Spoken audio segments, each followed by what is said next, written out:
Pemimpin itu ingarso sungtolodo, harus memberi contoh. Saudara-saudara sekalian, Prabowo Gibran, kita akan perbaiki yang harus diperbaiki. Kita akan tegakkan apa yang perlu ditegakkan. Dan kita bertekad memberantas korupsi sampai ke akar-akarnya. IKN ini bukan hanya saja membangun bangunan pemerintahan, tapi juga sebagai simbol pemerataan pembangunan di Indonesia, dan juga sebagai simbol transformasi pembangunan Indonesia. Bapak dan Ibu yang saya hormati, saya juga berkeyakinan suatu saat nanti Indonesia akan menjadi raja energi hijau dunia dengan terus mengembangkan biodiesel, bioaftur dari sawit, bioetanol dari tebu, sekaligus kemandirian gula. Untuk menuju Indonesia emas dibutuhkan generasi emas. Kita harus mampu merubah future challenge menjadi future opportunity. Dan mereka bisa mendapatkan kebaikan-kebaikan kalau governance terjadi. Maka yang ada di Kalimantan kami temukan, masyarakat Dayak, mereka suku-suku yang ada, libatkan dong kami agar kami bisa mendapatkan akses yang sama. Semua ini bisa berjalan kalau kemudian pemerintahnya bersih, pemerintahannya bisa akomodatif, dan kita sikat korupsi itu tidak dengan kata-kata, dengan keseriusan. Mari kita bersujud semuanya, saudara-saudara di seluruh Indonesia, kepada Ibu kita, dalam rangka mengucapkan selamat Hari Ibu 22 Desember 2023 ini. Dan sesudah ini kita lanjutkan pengabdian kita kepada Ibu Pertiwi. Ada yang bertanya kepada kami, mungkin tidak Anda mentargetkan mendapat pertumbuhan ekonomi 7% di dalam 1 tahun. Karena di dalam sejarah reformasi tidak pernah sampai tumbuh sebanyak 7%. Dulu hanya itu dicapai pada tahun 89 sampai 91 di era Orde Baru. Lalu pertanyaan itu saya sampaikan kepada beberapa orang ahli. Lalu mereka mengatakan hanya karena kebodohan kita ini tidak bisa menaikkan pertumbuhan ekonomi menjadi 7% karena kita ini kaya raya dengan sumber daya alam dan sumber daya manusia yang hebat. Masalahnya apa? Masalahnya banyak korupsi dan inefisiensi di sektor-sektor pertumbuhan ekonomi, yaitu di sektor konsumsi, belanja pemerintah, ekspor impor, dan investasi. Jadi dengan demikian karena banyak korupsi, dan itu memang betul terjadi. Coba lihat, berdasar hasil SIGI, Transparansi Internasional, korupsi terjadi di lembaga legislatif, eksekutif, dan yudikatif secara besar-besaran. Korupsi juga terjadi di 3 metra alam kita ini. Kita menginjak bumi, ada korupsi di tanah dan pertambangan. Kita ke laut, ada korupsi di masalah kelautan. Kita melihat udara, pesawat terbang kita, ternyata di udara juga banyak korupsi. Akibatnya apa? Rakyat miskin. Saya ketemu dengan seorang bernama Teddy dan Joni di Padang. Seorang atau 2 orang pegawai angkutan perusahaan truk menyatakan tidak pernah bisa mendapat subsidi minyak yang disediakan oleh negara karena tidak pernah sampai di korupsi. Saya juga ketemu dengan seorang Sri Wulan, anak kecil di Parongpong, Bandung Barat. Dia mengajak saya main layang-layang. Katanya, "Bapak, saya ingin terbang seperti layang-layang meraih cita, tapi saya tidak dapat." Kemudian saya ingat pulau saya, Madura. Di Madura itu kaya dengan gas alam, tetapi sampai sekarang tidak pernah dioptimalkan untuk dimanfaatkan. Maka kuncinya adalah bagaimana kita memberantas korupsi. Lalu ada yang tanya kepada saya, "Bapak, kalau Bapak jadi wakil presiden orang takut ditangkap." Saya panggil para ekonom dan para pelaku usaha, "Apa betul Anda takut kepada saya kalau saya wapres?" "Tidak, Bapak. Justru kami perlu seorang penegak hukum seperti Bapak. Karena apa? Kami kalau mau investasi di Indonesia ini diperas, mau berusaha ini diperas. Kalau kami bayar padahal diperas, lalu ketahuan kami ditangkap katanya kami menyuap. Itulah Indonesia ini pada saat ini. Oleh sebab itu saudara sekalian, kita harus lawan korupsi. Memembang istilah anak muda, hai koruptor, kutabrak kau. Hai wir, mundur kau wir. Nah korupsi, setabrak. Saudara sekalian, ini semua dalam rangka agar terjadi pemerataan seperti ketentuan pasal 3 Undang-Undang Dasar. Di Al-Quran disebut kaila yakuna dolatan bainal yang. Jangan biarkan kekayaan itu hanya beredar di antara orang kaya. Waktu Bapak selesai. habis.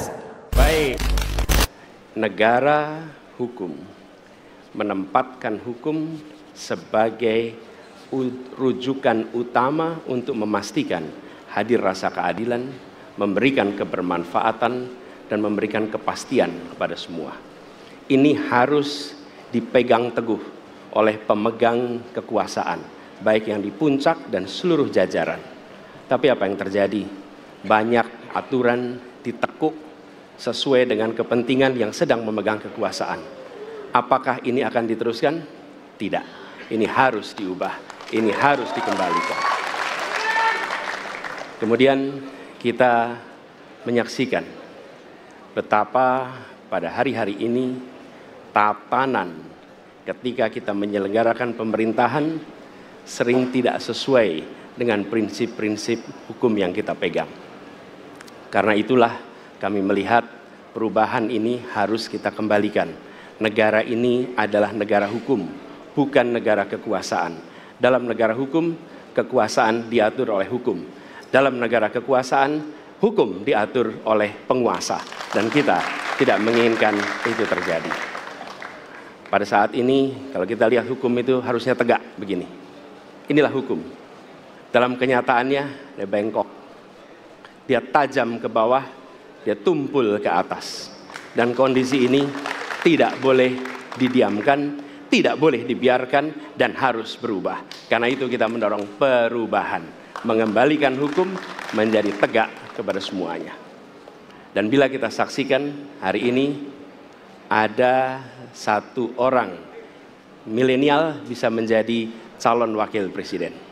Tetapi ada ribuan milenial generasi Z yang peduli pada anak-anak bangsa, yang peduli pada mereka yang termarginalkan. Ketika mereka mengungkapkan pendapat, ketika mereka mengkritik pemerintah, justru mereka sering dihadapi dengan kekerasan, dihadapi dengan benturan, dan bahkan gas air mata.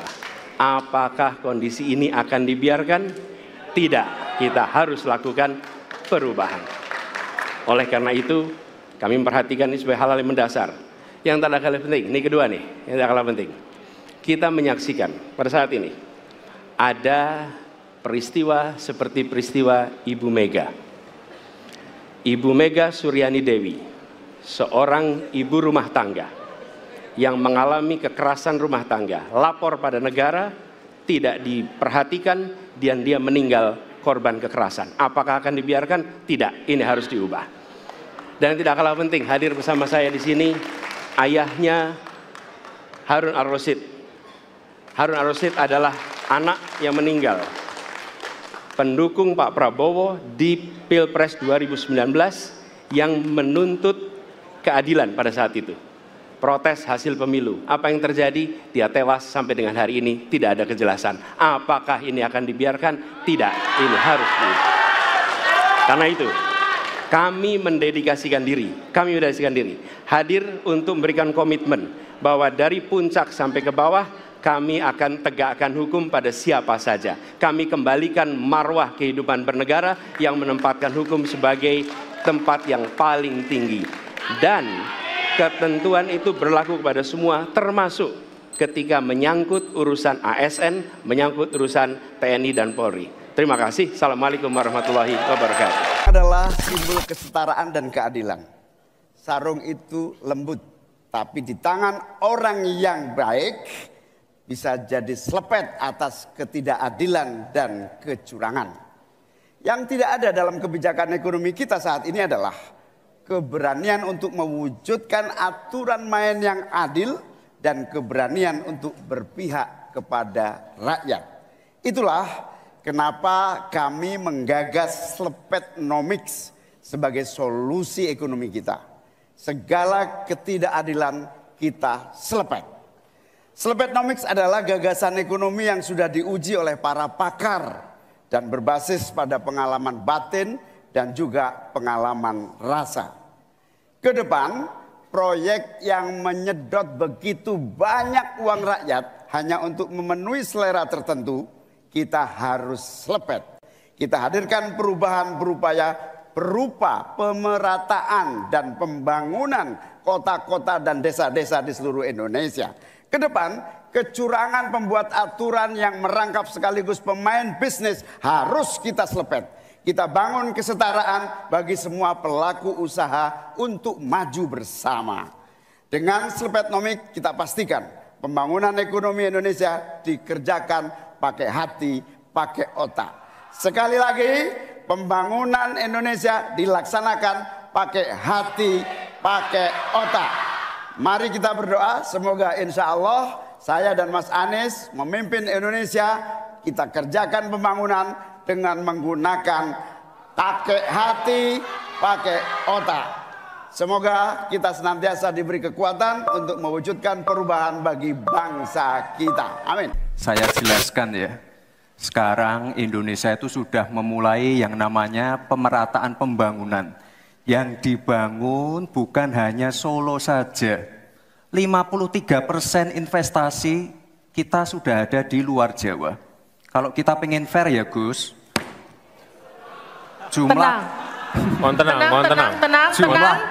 jumlah proyek, jumlah anggaran yang digelontorkan ke Solo sebelum saya jadi wali kota itu lebih besar. Saya tahulah ini arah pertanyaannya kemana, tapi yang jelas ini. Yang pertama dari si penegakan hukumnya dulu. Maka kalau saya mulai dari sini, maka yang mesti dilakukan adalah pemiskinan. Yang kedua, perampasan aset. Maka segera kita bereskan undang-undang perampasan aset, dan untuk pejabat yang korupsi bawa ke Nusa Kambangan. Agar bisa punya efek jera bahwa ini tidak main-main. Namun yang perlu diberikan adalah contoh dari seorang pemimpin, bahwa dia hidup sederhana, dia tidak bermewah-mewah, dia mengajarkan bagaimana integritas itu dibangun.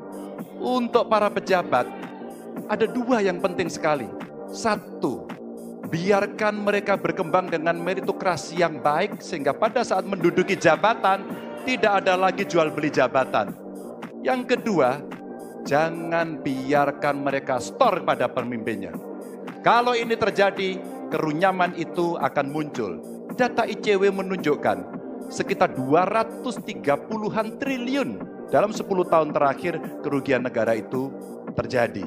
Dan ini ekuivalen kalau bisa kita pakai untuk membuat puskesmas kira-kira 27.000. Terbayangkan oleh kita, edukasi itu mesti kita tunjukkan dengan sekali lagi teladan dari seorang pemimpin, dan pemimpin tidak boleh ragu untuk memutuskan itu. Koruptor dijeratkan dengan undang-undang perampasan aset disahkan dan hukumannya mengikuti pemiskinan. Satu. Yang kedua, yang tidak kalah penting, undang-undang KPK harus direvisi sehingga KPK menjadi lembaga yang kuat kembali. Yang ketiga, diberikan imbalan, reward kepada mereka yang membantu melakukan pelaporan, penyelidikan, sehingga ketika melaporkan kita akan punya partisipasi masyarakat, dan itu dibolehkan oleh undang-undang. Dengan begitu maka bukan hanya aparat penegak hukum, tapi seluruh rakyat ikut memerangi korupsi. Korupsi harus gerakan anti korupsi harus menjadi gerakan semesta yang melibatkan seluruh rakyat. Kemudian yang keempat, yang tidak kalah penting, adalah standar etika untuk pimpinan KPK harus standar yang tinggi. Terima kasih. Terus terang saja, saya dalam hal ini setuju dengan sikap dan jawaban dari Pak Ganjar masalah korupsi. Korupsi adalah pengkhianatan terhadap bangsa. korupsi harus diberantas sampai ke akar-akarnya. Kita harus perkuat KPK, kita harus perkuat juga kepolisian, kita harus perkuat juga kejaksaan, kita harus perkuat ombudsman, semua badan-badan yang bisa membantu untuk mitigasi korupsi harus kita perkuat. BPK, BPKP, inspektorat di tiap kementerian ini harus diperkuat. Jadi saya sependapat korupsi harus diberantas sampai seakar-akarnya.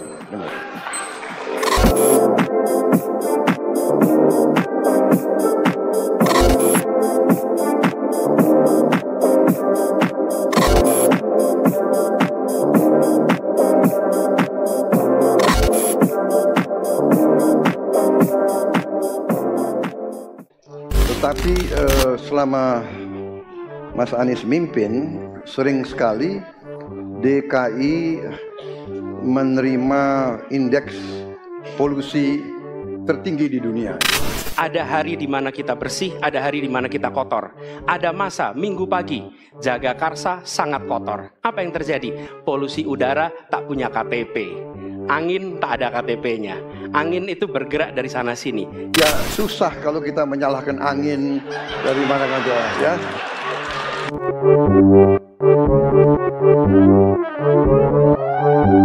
Stunting itu loh Pak. Ya, tapi nggak apa-apa. Saya perjelas lagi. Kita punya program makan siang gratis. Banyak yang nyinyir, tapi sekali lagi Pak, program makan siang gratis ini adalah investasi menuju Indonesia emas. Program makan siang gratis 400T ini adalah stimulan untuk ibu-ibu, warteg-warteg, warung-warung, catering-catering yang ada di daerah. Bayangkan 400T mengucur ke daerah-daerah. Semua ibu-ibu ikut memasak makan siang untuk anak-anak kita. Itu Pak yang saya maksud dengan infrastruktur sosial. Program makan siang gratis, investasi ke depan untuk menuju Indonesia emas. Terima kasih. Tenang. Indonesia ini negara besar. Kita harus mampu keluar dari middle income trap. Kuncinya kita harus mampu menaikkan nilai tambah di dalam negeri. Di tengah gempuran resesi global, perang dagang, konflik geopolitik, rata-rata pertumbuhan ekonomi negara kita tetap resilient di rata-rata 5%. Pertumbuhan ekonomi yang berkualitas didukung dengan penurunan angka pengangguran, angka kemiskinan, penurunan angka Gini rasio, dan juga angka inflasi yang terkendali. Bapak Ibu yang saya hormati, teman-teman sesama anak muda, apa agenda ke depan? Kita akan lanjutkan hilirisasi, bukan hanya hilirisasi tambang saja, tapi juga hilirisasi pertanian, hilirisasi perikanan, hilirisasi digital, dan lain-lain. Kita lanjutkan juga pemerataan pembangunan yang tidak lagi Jawa sentris. Kita genjot terus ekonomi kreatif dan juga UMKM. Kita punya 64 juta UMKM yang menyumbangkan 61% untuk PDB kita. Jika 4 langkah tadi bisa kita penuhi, insya Allah akan terbuka 19 juta lapangan pekerjaan. Pemerataan pembangunan itu wajib. Sekarang investasi yang ada di luar Jawa sudah ada 53%. Pembangunan IKN yang berkelanjutan ini akan membuka titik pertumbuhan ekonomi baru, akan membuka akses dan juga konektivitas sekaligus membuka lapangan kerja.